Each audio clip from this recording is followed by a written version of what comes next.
نحمده ونصلي ونسلم على رسوله النبي الكريم أما بعد أعوذ بالله من الشيطان الرجيم بسم الله الرحمن الرحيم لقد من الله على المؤمنين إذ بعث فيهم رسولا صدق الله مولانا العلي العظيم وصدق رسوله النبي الكريم ونحن على ذلك لمن الشاهدين والشاكرين والحمد لله رب العالمين. معزز حاضرین، اللہ رب العزت کے فضل و کرم سے اور اس کی توفیق و عنایت سے آج ہم اپنے آقا مولا نبی رحمت شفیع امت صلی اللہ علیہ وسلم کے ذکر پاک اور آپ کے میلاد پاک کی اس بابرکت محفل میں حاضر ہیں. عزیزم غدن پر علی نوری صاحب نے اس پر کا اہتمام کیا. بہت سے علماء کرام یہاں پہ تشریف فرما ہیں. خاص طور پہ محترم حضرت علامہ الحاج غلام مرتضیٰ نوری صاحب اور خطیب اسلام باعث کچھ علام حضرت علامہ مولانا اویس مرتضیٰ نوری حافظ اللہ تعالیٰ اور بہت سے علماء کرام ہیں. بعض کے نام آتے ہیں، بعض کے نہیں آتے. اور آپ تمام حضرات جو سرکار دو عالم صلی اللہ علیہ وسلم کی میلاد پاک کی اس بزم میں حاضر ہوئے، اللہ سب کی حاضری قبول فرمائے. دوستان گرامی قدر، اللہ رب العزت نے ہم پہ کتنا احسان فرمایا، بہت عظیم احسان فرمایا کہ ہمیں اپنے حبیب صلی اللہ علیہ وسلم کا امتی بنا دیا. آج کی اس محفل میں خطاب تو ویسے فرمائیں گے، بعد میں خطاب ہوتا رہے گا.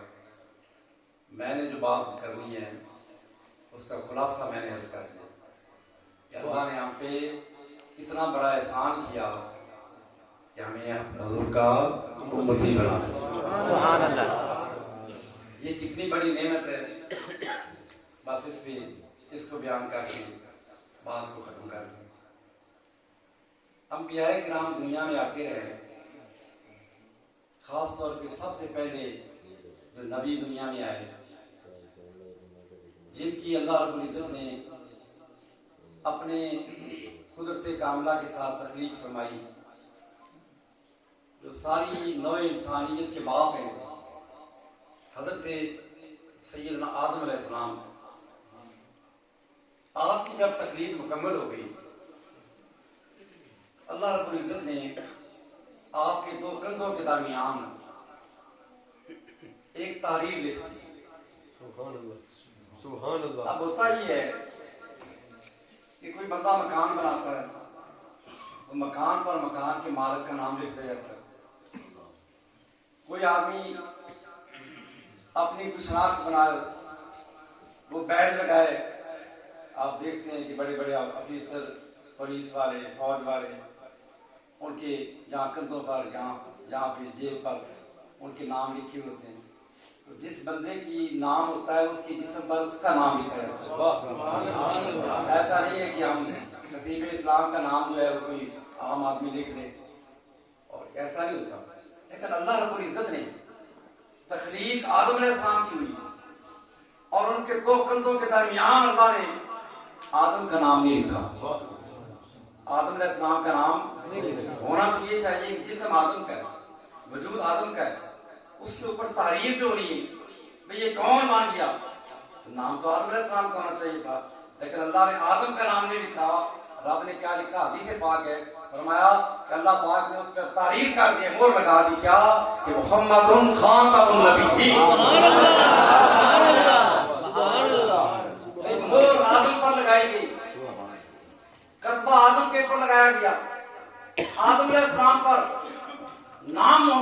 مصطفیٰ کی ختم نبوت کا اعلان کر دیا. حکمت کیا تھی؟ رب یہ بتانا چاہتا ہے کہ اس پہلے انسان کی کندھوں پر یہ لکھ کر آنے والی نسل انسانیت کو پیغام دیا جا رہا ہے کہ لوگوں، آدم کا عقیدہ بھی یہ ہے اور سارے نبیوں کا عقیدہ بھی یہ ہے، اور اگر آدم کے وفادار ہو بیٹے تو تمہارا عقیدہ بھی یہی ہونا چاہیے کیا کہ محمد خاتم. سبحان اللہ، سبحان اللہ. ویسے مور ہر نبی کو مور ملی، مور ہر نبی کو ملی. امام جلال الدین سیوطی فرماتے ہیں، ایک تو بڑی مشہور بات ہے نا، حضرت مولا علی سے روایت ہے کہ اللہ رب العزت نے ہمارے آقا و مولا محمد مصطفیٰ صلی اللہ علیہ وسلم کے دو کندھوں کے درمیان ختم نبوت کی مہر لگا دی. سبحان اللہ.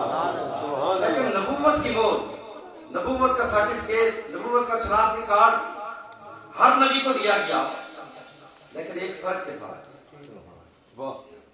پہلے نبیوں کو ان کی نبوت کا جو شناخت دی گئی وہ کہاں تھی؟ مہر کہاں لگائی گئی؟ دائیں ہاتھ کی ہتھیلی پر. دائیں ہاتھ کی ہتھیلی پر ہر نبی کی مہر ہتھیلی پر لگائی گئی. لیکن جب ہمارے آقا کی باری ہے مہر ہتھیلی پہ نہیں لگائی، مہر کندھوں کے درمیان لگا کے اوپر سے قمیص آ گئی، اوپر سے کپڑے پہن دی، مہر چھپا دی. حکمت کیا تھی؟ اور نبیوں کی مہر کو ہتھیلی پر لگایا اور حضور کی مہر کو چھپا دیا پچھلی طرف. حکمت کیا تھی؟ اس لیے کہ اور نبی جو تھے ان کو تعارف کی ضرورت تھی.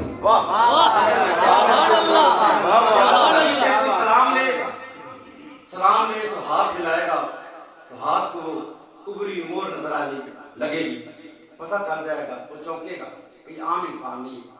نبی بات کرے، نبی جو ہاتھ اٹھائے ہر کوئی پڑھ لے، کسی شک میں نہ رہ جائے، وہ پہچان لے اس کی ہتھیلی پر اس کا نام بھی لکھا ہوا ہے، اس کا منصب روزہ بھی لکھا ہوا ہے.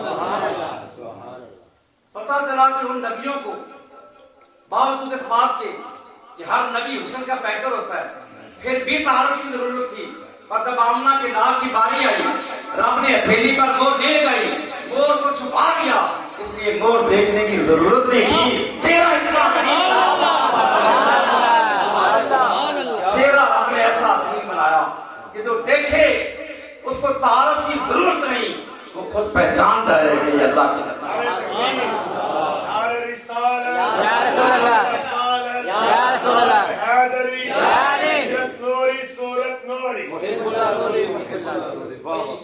آپ علماء سے سنتے رہتے. میں اس حدیث کو اس پہ صرف میں نے جو نقطہ میں نے بیان کرنا ہے، اس لیے اس کا حوالہ دے کر بات میں نے اس میں اور کرنی ہے. بڑی مشہور حدیث سے روایت ہے کہ حضور تشریف فرما تھے، ایک اونٹ آ گیا. اونٹ نے آ کے حضور کی بارگاہ میں شکایت لگائی. کس کی شکایت؟ اپنے مالک کی. پتہ چلا کہ حضور علیہ السلام جانوروں کی بولیاں بھی سمجھتے. حضور کے پاس آ کے اس نے اپنی بولی میں آواز نکالی. حضور نے فرمایا کہ اس کے مالک کو بلاؤ، یہ اپنے مالک کی شکایت لے کے میرے پاس آیا. یہ حدیث. اب اس حدیث سے میں کیا آپ کو بتانا چاہتا ہوں، پہلے ایک مثال کے ذریعے اس بات کو سمجھاتے ہیں. ایک آدمی تھا، اس نے حضرت مولانا غلام مرتضیٰ صاحب سے کوئی کام تھا، ان کی کوئی سفارش کروانی تھی یا کوئی کام تھا.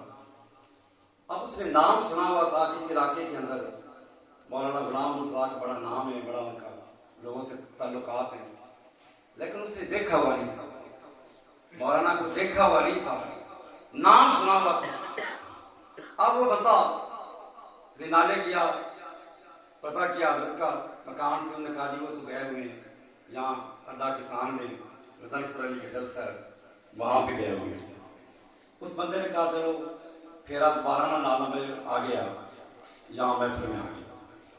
اب اس نے دیکھا ہوا نہیں. اب وہ اندر آئے گا، دیکھے گا، کبھی سمجھے گا کہ یہ غلام مرتضیٰ ہے، کبھی سمجھے گا یہ غلام مرتضیٰ. ویسے سارے ہم غلام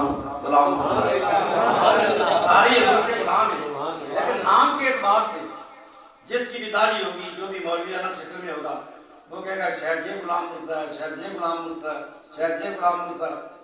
اب پہچان چونکہ نہیں ہے، زیادہ بار کسی سے پوچھے گا یار مولانا غلام مرتضیٰ کون ہے، وہ کہے گا جی وہ کتاب کار ان کے بائیں طرف کرسی پر بیٹھے، اس کو پہچان آ جائے گی بلا تفصیل۔ اونٹ حضور کی بارگاہ میں آتا ہے شکایت لگانے کے لیے، حضور اکیلے نہیں بیٹھے تھے، صحابہ کا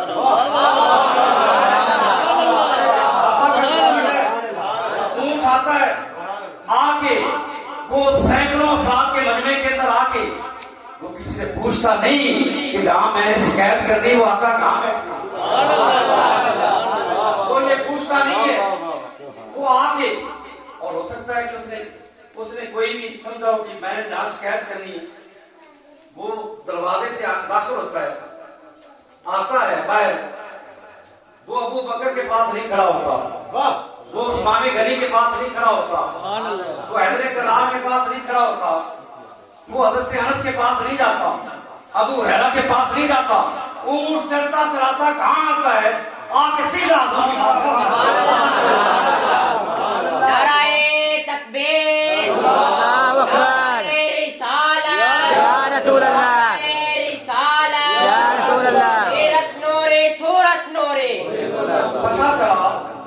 پتا چلا کہ کائنات جانور بھی حضور کو پہچانتے ہیں، رب نے چہرہ ایسا بنایا ہے کہ کسی تعارفی کارڈ کی ضرورت نہیں، جو چہرہ کو پہچان گئے اس کو تعارف۔ وہ میرا ویسے مزاج نہیں ہے ایسی بات کرنے کا، لیکن ایک بات مجھے بڑی اچھی لگی، ایک مولوی صاحب ہوئی، وہ مولانا عبید صاحب جیسا کوئی نوجوان عالم تھا، صبح صبح جا رہا تھا کام کے لیے، تو ایک شہر سے گاؤں سے گزرے، شہر تھا، سڑک کے کنارے ایک مسجد تھی، پرانے دور سے اوپر کے اسپیکر چل رہے تھے، صبح صبح وہ مولوی صاحب جو تھے نا وہ درس قرآن دے، نام درس قرآن کا تھا، لیکن کیا کر رہے تھے، حضور کی بے ادبی پھیلا رہے تھے۔ یہ اپنے آپ میں مقدر کی بات ہے، کوئی کس لیے قرآن پڑھتا ہے، کس لیے پڑھتا ہے کہ کوئی نقص تلاش ہو، اور ہم اللہ کے فضل سے جب قرآن پڑھتے ہیں، حدیث پڑھتے ہیں، کوئی بھی کتاب پڑھتے ہیں، ہم کہتے ہیں کہ اس میں حضور کی تعریف، حضور کی شان اور حضور کی مدح اور تعریف نظر آئے۔ یہ اپنے اپنے مقدر کی بات ہوتی ہے۔ حضرت پیر میر شاہ صاحب رحمۃ اللہ علیہ، آپ پاک پتن شریف بیشتی دروازہ کا عرس ہوتا بابا صاحب کا، آپ بیشتی گزرنے کے لیے ہر سال وہاں پہ پاک پتن شریف 4-5 دن وہاں رہتے تھے، کیونکہ ایک بڑا نام تھا، بڑا شہرہ تھا۔ جب وہ آتے تھے بڑے بڑے علماء جو تھے وہ ان کی زیارت کے لیے آتے، ان سے مسائل پوچھتے، اپنے بھی آتے اور بیگانے بھی۔ ایک بڑا عالم تھا، نامور عالم تھا غیروں کا، وہ بھی آ گیا، تو اس نے آگے کہا حضرت جی آپ تو ماشاءاللہ بڑے عالم ہیں، آپ دیکھ نہیں رہے کہ یہ سارا باہر نکلے ذرا، ہر طرف بدعت ہی بدعت ہو رہی ہے، ہر طرف لوگ یا فرید کر رہے ہیں، اللہ کا ذکر نہیں کر رہے، یا فرید کر رہے ہیں، یہ تو بدعت ہوگی۔ تو مولانا نے حضرت پیر میر شاہ صاحب نے یہ کہا، آپ نے فرمایا مولانا یہ تو قرآن میں لکھا ہوا ہے، یہ تو قرآن میں لکھا ہوا ہے، قرآن کی مثلا میں تو سارا قرآن پڑھا ہے۔ آپ نے فرمایا مولانا اینک میری لینا، جس تعصب والی اینک سے تو پڑھ رہا ہے، تو ساری عمر لگا رہے، تمہیں یہ مسئلہ قرآن سے نہیں ملے گا، تو اینک محبت والی اور اس والی۔ اس نے کہا نہیں مجھے تو نہیں پتا کیا، آپ نے فرمایا قرآن میں ہے کہ نہیں، فاذکرونی اذکرکم، میرا ذکر کرو میں ڈاٹا۔ ساری عمر بابا صاحب اللہ اللہ اللہ اللہ اللہ اللہ کرتے رہے، جب وہ دنیا سے رخصت ہو گئے رب نے کہا فرید تو نے اپنا کام پورا کر دیا، اب میری باری ہے، تو یا اللہ کرتا رہا ہے، اب میں دنیا سے فری۔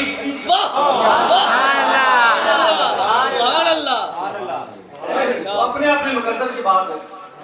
وہ مولوی صاحب صبح صبح بیٹھے اور شور مچا ہوا ہے، مولانا تو بڑا غصہ ہے، انہوں نے کہا بندہ کیا کر رہا ہے صبح صبح، کوئی خیر کی بات کرے، حضور کی یہ تو علی آپ کی شان اور عظمت میں تنقید کر رہے ہیں۔ اندر گیا تو دیکھا کہ بندے کتنے ہیں، ایک مولوی صاحب، ایک لاؤڈ سپیکر والا، ایک صفا کرنے والا، صاف کرنے والا، مسجد کا خادم۔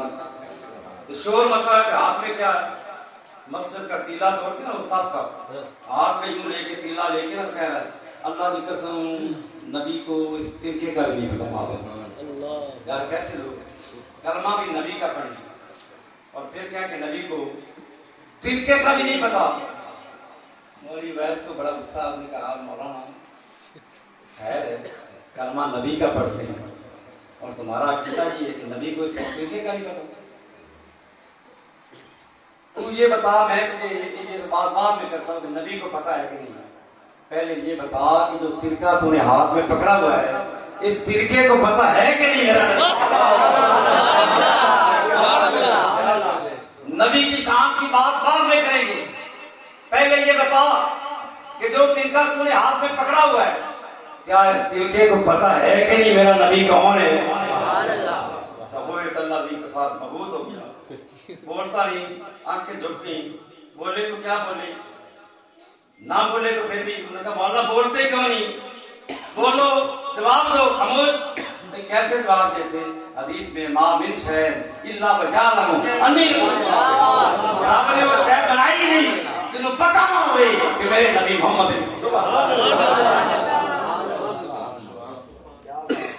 حدیث ہے کہ نہیں؟ مولوی صاحب کیا ہے، پھر لایا، انہوں نے کہا مولانا میرا یاد کرو، وہ ترکے کو پتا ہے میرا نبی کون ہے، نبی کو نہیں پتا کہ میرے نعرہ تکبیر، اچھا کہ بولو نعرہ تکبیر، نعرہ رسالت، نعرہ حیدری، نعرہ غوثیہ، پیغام حضور سیدی فقیہ اعظم۔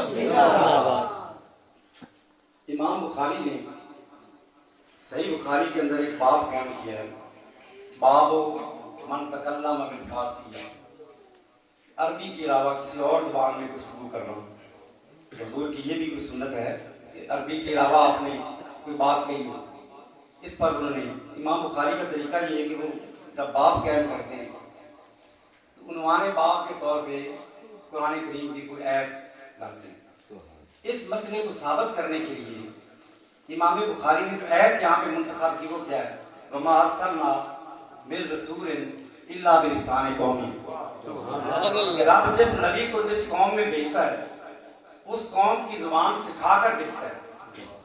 اب یہ محدثین نے انہوں نے کہا، شارحین نے، بھئی امام بخاری نے باب تو یہ قائم کیا تھا کہ فارسی میں کلام کرنا، عربی کے علاوہ کلام کرنا، اور دلیل کے طور پہ آیت یہ لائے، آیت کا تعلق کیا ہے؟